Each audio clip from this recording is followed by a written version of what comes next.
Hey kiddos! Alright, you ready for chapter 1 of the Dragons of Blue Land?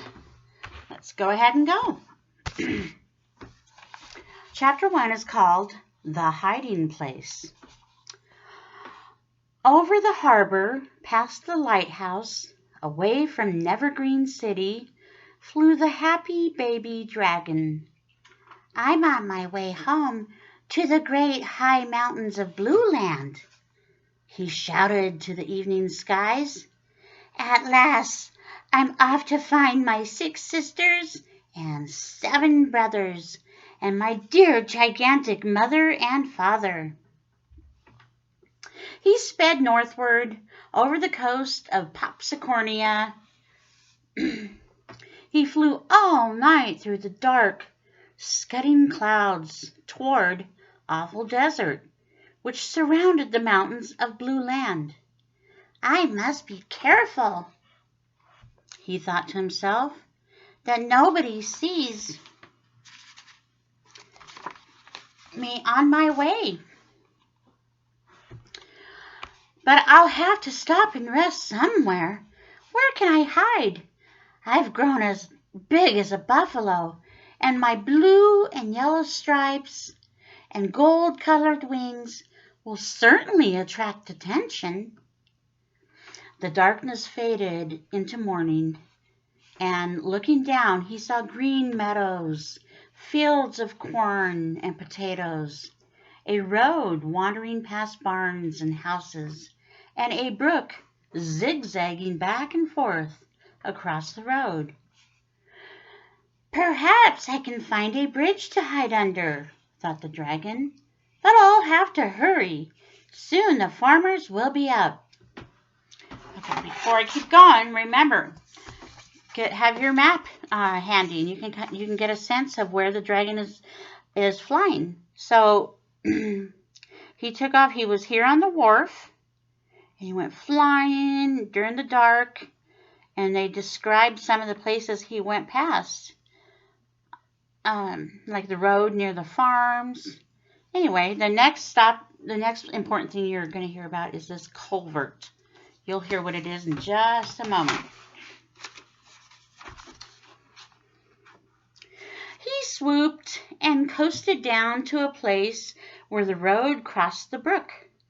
Gently he landed and pattered down the bank to hide underneath the bridge. But there wasn't any bridge. The road had been built right over the brook, and the water flowed under the road through a culvert.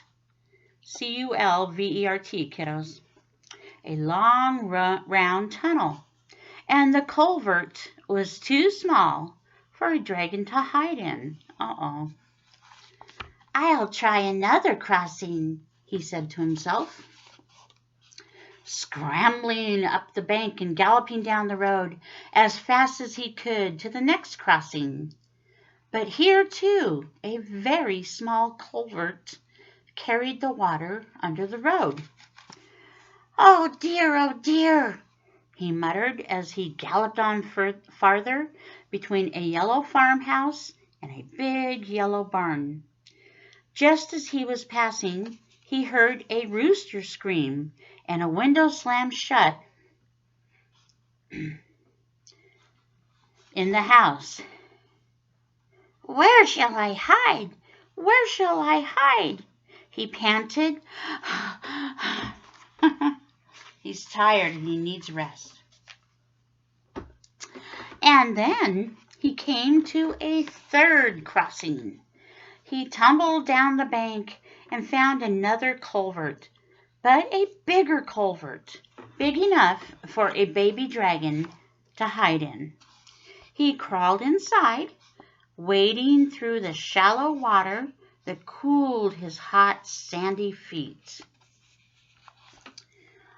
What if someone in the farmhouse saw me? He kept thinking as he stretched just far enough to nibble the tasty skunk cabbages and marsh marigolds growing outside the culvert. And then he ate and cooled off. He felt tired and happy and almost safe, and he dozed off to sleep in the culvert. Now, if we were in the classroom right now, I would say to you kids, go ahead and snore and pretend you're sleeping just like the dragon. So go ahead and do that.